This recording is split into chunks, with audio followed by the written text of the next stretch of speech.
This is a presentation of the Sports Source Digital Network, presented by Hearthside Bank. Welcome into the Sports Source Digital Network. I'm John Pennington, joined by Ryan Callahan, Vince Ferrara, Bob Hodge. These guys are logoed up. Bob, we're logoless, but thanks for being here. Can I wrap Bob on Yeah, my right, shirt? Bob on the front of it like a mechanic. Thanks for joining us. We're going to do 2 or 3 of these videos over the next week or two where we just kind of sum up spring practice, and we're going into the summer. So let's just big picture some topics on the Vols. And the one I wanted to hit you with today is name for me the 3 non-quarterbacks who are most important to Tennessee's season. I took the quarterbacks out because that's where everyone would start. That's obvious, so out. Name me 3 players who, if we're looking back and Tennessee makes the playoffs, we're going to say it's these guys. Or if Tennessee goes 5-7, it's going to be, well, it's these guys. 3 most important. Who wants to go? I'll start. Mike Matthews. 5-star receiver, last year 7 catches. Did not look he got so overshadowed by the 5 stars at Alabama and Ohio State that it made him look even more pedestrian. He didn't get a lot of playing time, didn't have a lot of catches. But if he lives up to the billing, he's one of these guys that can elevate you above the 8-4, 7-5 also ran. So I'm going to start with Mike Matthews. They need that at wide receiver. They need. I mean, everyone focused on the last couple of years on Milton's deep throw accuracy and Nico, and that was part of the equation. The wide receivers got to catch the ball, and they have to be threats down the field, which can open up so much more for that offense. Not enough guys catching the ball in stride, moving up the field. Too many comeback routes and quick screens and things like that. They got to get those guys moving. Mike Matthews is one of those guys that can, I think, do some things after the catch. So I think he's on my list too. I think an obvious pick, mostly because Tennessee just has to have someone like that emerge. Yes. If this offense is going to be any good, we kind of saw what Chris Brazzell maybe is based on last year. Now, A lot of drops. Yeah, one asterisk to that is, obviously, Dante Thornton, plenty of other guys have taken a jump from year 1 to year 2. So maybe there's more to his game that we haven't seen yet. But if he's similar to what we saw last year, Tennessee needs Mike Matthews to be their kind of go-to target in this offense. Yeah, I mean, I don't know that Tennessee needs a Jalen Hyatt-type Biletnikoff award-winning year. Yeah. Cedric Tillman would be nice. Yeah. Right. I mean, Cedric Tillman was a darn good receiver. You need somebody in this offense who other teams say, ooh, I'm lusting for that. Whereas I don't think anybody in the SEC was going, got to get me some Squirrel White. Now, nobody was, oh, man, we need Ramel Keaton. Now, didn't get that. One thing I want to mention here, because we've talked a lot about Mike Matthews, but I don't know if we've talked enough about what he is and why there actually might be reason to think he's this good. I think a lot of people just saw a 5-star. Why is he not Ryan Williams? Why is he not? You're high on him. You've been high on him. Well, here's the thing with Mike Matthews. I want that pinned to you. Well, so here's the thing about him. He might be an even better safety than a wide receiver if he'd been willing to play safety. So what Mike Matthews is a two-way athlete in high school who also played basketball and was pretty good at that in high school. He's just an athlete who's just now in year 2 specializing as a wide receiver. So if there's reason for optimism, I think it's that maybe he's learned the craft a little more. And if there's reason for pessimism, he's playing safety by mid-year. Well, I think that would be a pretty bad flop if that happened. But yeah, so if there's, I know some people are assuming he's going to be good. You guys are maybe on the other end of the spectrum. We're like, I'll believe it when I see it. Yeah. But I think if there's reason for at least a middle ground or optimism, if you're not sure, I think that's what it is that he was not a polished wide receiver coming out of high school. He was a guy learning the position, doing it part-time and only part of the year at that. Well, with his skill sets, he can fill a lot of the holes that this offense has had. Yeah. Like, they used to be able to motion guys and get guys into mismatches. How many times do we see that with Jalen Hyatt on linebackers, things like that? So I think they haven't been doing that because of the wide receiver position and the skill set those guys have. Well, that's an interesting question. That takes us, that's outside the player thing, because that gets me into another question of, is that Joey Halsley instead of Alex Golesh? Is that stopped when Golesh went and Halsley came in? So is it the receivers, or is it the coaching? Is it the wide receivers coach? You know, those things are all question marks to me at this point. So they need something to work there. But since we're talking players, you're a 5-star, although you've pointed out that was lower end of the 5-star scale. I will say that. So he needs to be a guy that lives up. They desperately need him to. This will be a good test of that. Another thing that I don't think they did enough of was the deep, not the deep ball, but the jump ball situations in the red zone. If he has some of those skills, you would think that would be another guy. It's a good link too. And then the run after catch. Joey Aguilar, look at his numbers. He threw a lot at App State in the middle of the field. Can that give you some opportunities to make some tough contested catches with his body in the middle of the field? Now, he's got to live up to those skills that you're talking about, but at least that could fill some holes that I think this offense has had. That's why, another big reason why he's super important and should be on our list. I just look, if it's Matthews, if it's Braylon Staley, if it's Boo Carter, a couple times, they need a playmaker. Yeah. That's what they need. They need someone who can make you miss and get by. We had Anthony Hancock on our show. Anthony Hancock was right at the beginning of wide receiver U at Tennessee. He was one of those first guys, early 80s. Guy played years ago, but I put on tape when he was on our Sunday show. I put on tape of him versus USC, and it's Ronnie Lott, it's Jeff Fisher, it's a bunch of future pros back there. He catches a 15-yard ball, does a little juke, two guys go sideways, he goes to house. Yep. We didn't have that at Tennessee the last couple of years. You haven't had that guy. It's like, oh, he's going to put a move on this guy. You kept waiting for Dante Thornton as a deep threat, and he was either hurt or dropping passes. So you just desperately need somebody there. Matthews is the right guy to check because he's the highest rated of those. Yeah. But you desperately need somebody to fill that role. So we all were in on Mike Matthews. Who else? I look at Joshua Josephs on defense. I think they've to me, this team, maybe not to the extent of last year, but they're going to have to lean on the defense a little bit more if they're going to be a playoff team again. I don't think this offense is going to be bad by any stretch. And even last year, the offensive production was still good. But I think the strength of this team is still going to be the defense if it all goes according to plan. And if it's going to be, I think a lot of people are almost assuming, maybe prematurely, that Josh Josephs is going to give you 90% of what James Pierce gave you last year. I don't know that we've seen enough from Josh Josephs to say that for sure. He graded out very well on Pro Football Focus last year, but a lot of that was what he did against the run. Not a high sack total to this point. He's got a lot of pressures, hasn't shown he can close. He's got to take that next step as a pass rusher and show he can get a 7, 8, 9 sack season. And if he's not capable of that, this team might have a problem there. And some of that, he was on the field with James Pierce Jr., which will not be the case if he doesn't have Tyree West last year came up with some nice numbers, and it's like, okay, is this because Pierce was getting the attention?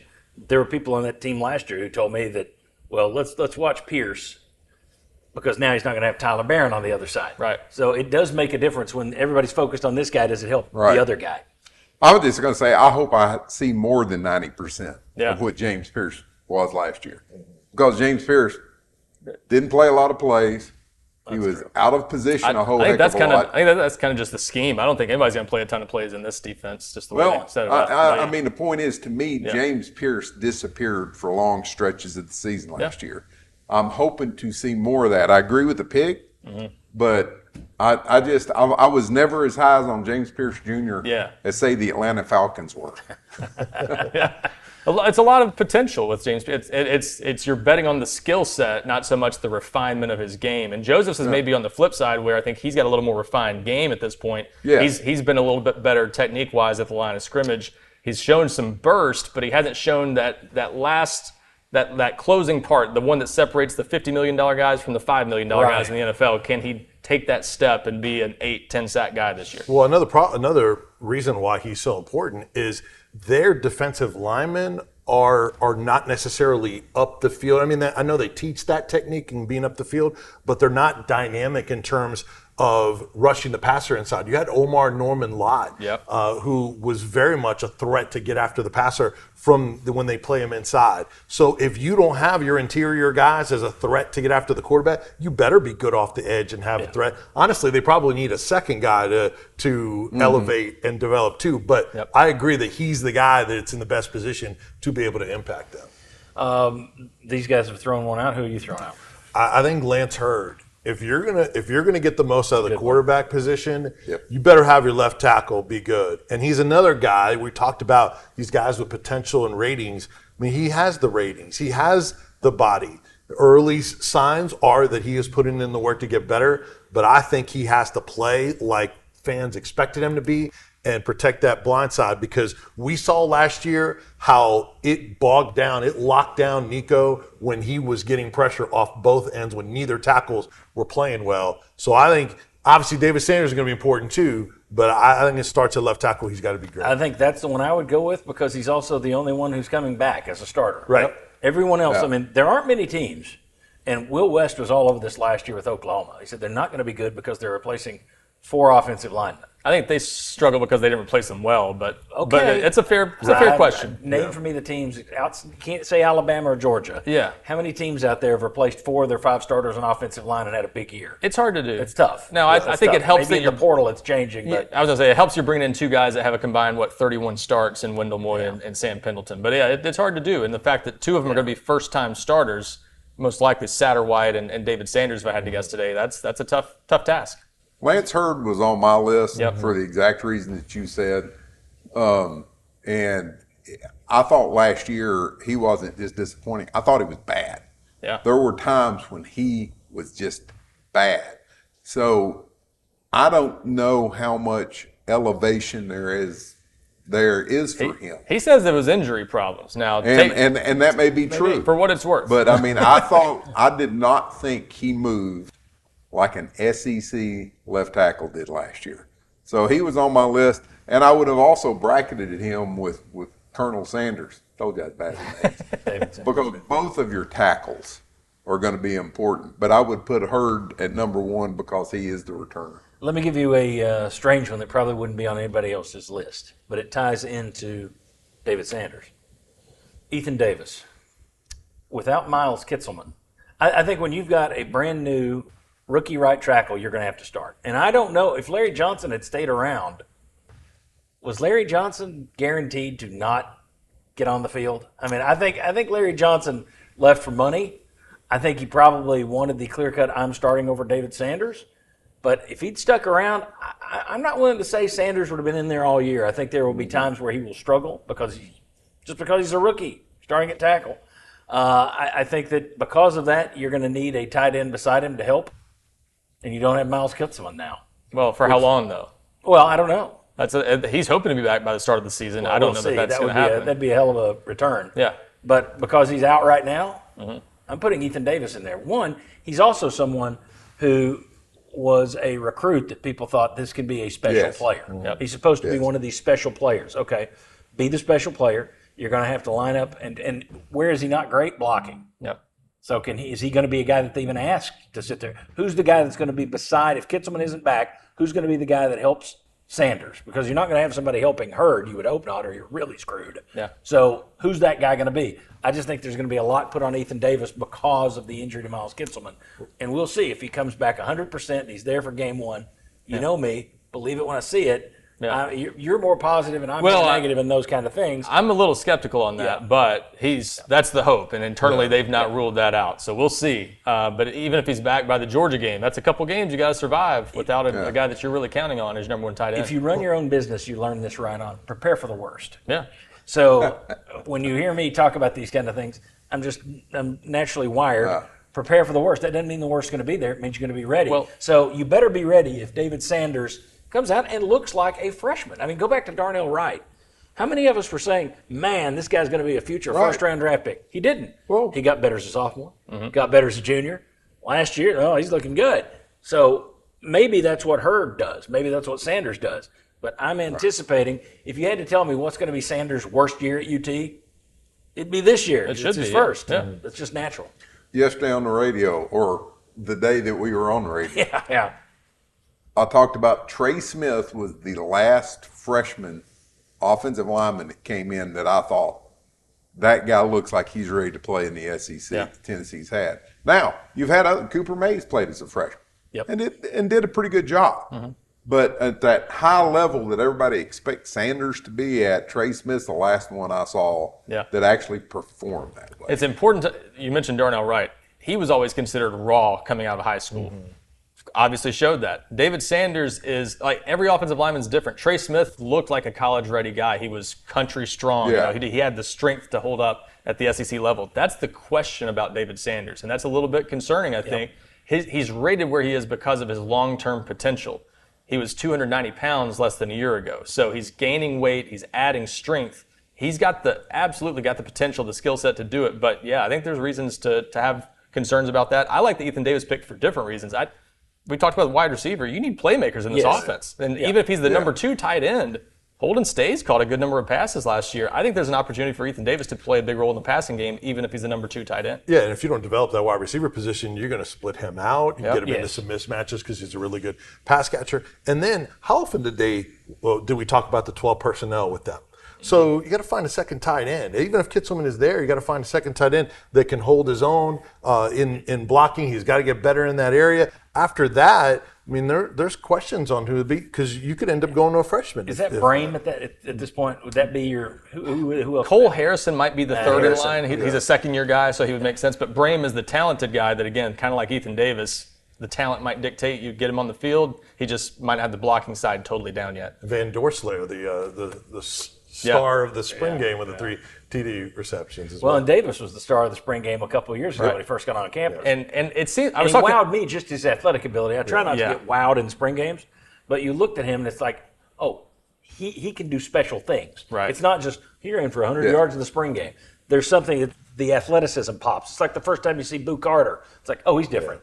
Yep. And Ethan Davis looked that way to me, and yet you haven't gotten it out of him on the field yet. Well, it seems like we've been waiting on it. I was talking to someone about this the other day. He seems like he's been there a while. It's only year 3 for him, and you got it. So it's the right time for it to click for a guy who really had 1 year of high school football under his belt. He got hurt going into his senior season. He was a basketball guy. He just learned football his junior year, basically. So, Although in the current setup, 3 whole years at one campus is a lifetime. Yeah. it is. So it's the right time for it to click, and he acts like it might. And he's added weight. Looks like a better blocker now. All right, we've got 4 guys we've listed. We wanted 3, but we've got 4. Who else are we going with?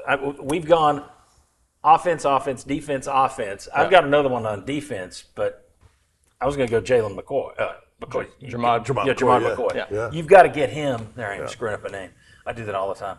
You've got to get McCoy back and healthy, because you build a team. You know, you want quarterback, you want left tackle, you want the stud receiver, you want the number 1 pass rush, you want the number 1 corner, shutdown corner. And I think you had a guy who had the talent to do that. Mm-hmm. And now he's hurt. So does he come back? The other concern, we've said it with wideouts in the past, they usually look better the second year back, not the first year. It's like they don't completely trust that knee. Yeah. And you just wonder if that's going to be the case with McCoy. And you're talking about, and you're talking about bad names. Backpedaling too. Yeah. I've always wondered that for a corner coming off an injury like that, is it even more difficult to not have that trust in the knee right away? So I think that's a good pick, and he would have been my next choice if I hadn't. I had the original 3 that we mentioned as my 3, but McCoy was the other one I really wrestled with, because again, you've got questions about when he's going to be back, and then even if he's back, is he the same player we saw last year? And if you take just a small step back at corner, that can make a huge difference. I mean, we see top corners in the NFL, a lot of variance one year to the next. One year they'll be the number 3 corner according to Pro Football Focus. The next year they're number 15. Right. And if you take that small step back, that might be 3 deep balls you give up, and that could change a game or even a couple games. Well, and McCoy had his worst game of the year against Ohio State. Now you could say he went up against the best players he faced. So he's got room to grow anyway. And got pulled for a minute against Georgia too. That's right. Forgotten that. And if you don't have him on the field, or if he's not 100%, and it's Ricky Gibson, and then there's someone else that is not up to standard, they're going to pick on them, and then that's going to change everything defensively. Another thing is, Tennessee may not have the pass rush that they did last year. Yeah. So now you're exposing your back end and your corners even more. So I think he is ultra important. You mentioned the other one that I thought about, and that's Boo Carter. And not only because he's holding down a star position, they're still trying to figure out depth there, but run after catch, the explosiveness on offense, the special teams ability. This team may need to steal some scores on special teams. So I think he's another one that is worth consideration. It's a good one. And I think Boo Carter's right there too, because what you just said, the special teams. I'm not going to buy into the fact that he's going to do anything offensively until I see that he has done something offensively. I'm skeptical too. And I put that more on the coaches and how they choose to use it. Because he does look special. Because with the he ball in does. his He hand. looks like the best athlete you've had in a while. Maybe not the best football player, but the best athlete. And I think special teams is where he can impact. And if I'm Tennessee, I'm trying to figure out a way to get him the ball on offense. We'll see if they actually follow through with that. I'll throw another one out there if we're ready to move on to. This one wouldn't be a popular pick probably, but I think Arion Carter is an NFL level talent that has not quite played up to that yet. And I think part of that might be the mental side of the game. Like I think this defense is more demanding on linebackers and safeties than people might realize. A lot of pre-snap adjustments and checks and things to always be dealing with. I think that slowed him down a little bit. So I wonder if year 3, they need a leader at that position to step forward. Obviously, T-Lander's been a solid one too, but I think he's the natural guy in that room that makes some sense. And if he doesn't play up to that NFL level talent that he has, I'm not sure how good this front 7 can be. So I think they need him to reach his ceiling this year. I like that one because I think teams attacked him and T-Lander because they were so aggressive. Yep. And they would get in the wrong gap. As soon as Peely went down. Right. As soon as Peely went down, teams started using that misdirection and the numbers went south. Yep. Yeah. But he's got potential, he's got talent, and he's got athleticism for sure. And he's got the want to, I think, too. Anybody else you want to Can I throw out one more? Yeah. Peyton Lewis, Peyton excuse Lewis, me. yeah. And the reason is you have been pretty dynamic at running back for a couple of years in a row. Can you keep that going?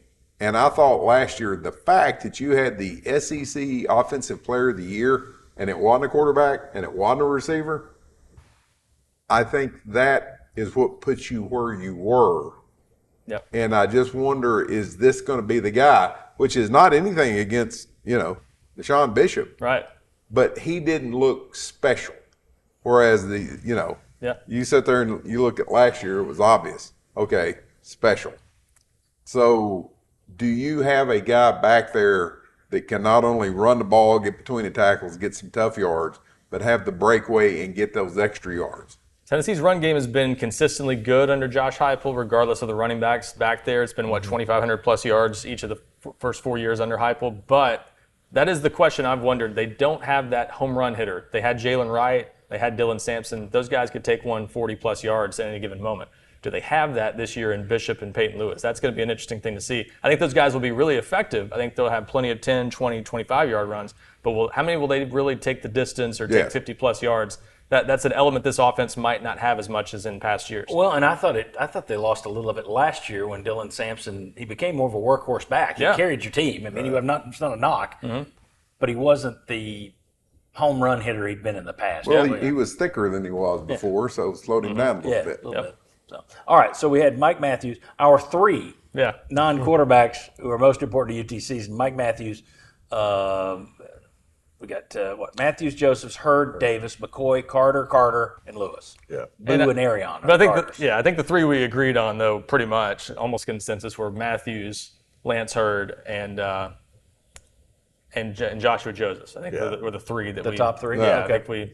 And I think Joseph, you could move Boo Carter up. You could that. But the first 2, I think non-quarterbacks. I think that's huge. Yep. Okay, very good. Appreciate you guys. Appreciate you watching. If you like this kind of content, this kind of conversation, click the like button. If you want to leave a comment, you disagree with us, go ahead, leave a comment down below, and subscribe. That really helps the channel because it'll tell you when we put up new stuff and also tells other people, hey, that's a pretty good channel over yonder. Thank you for watching. We'll see you next time on the Sports Source Digital Network.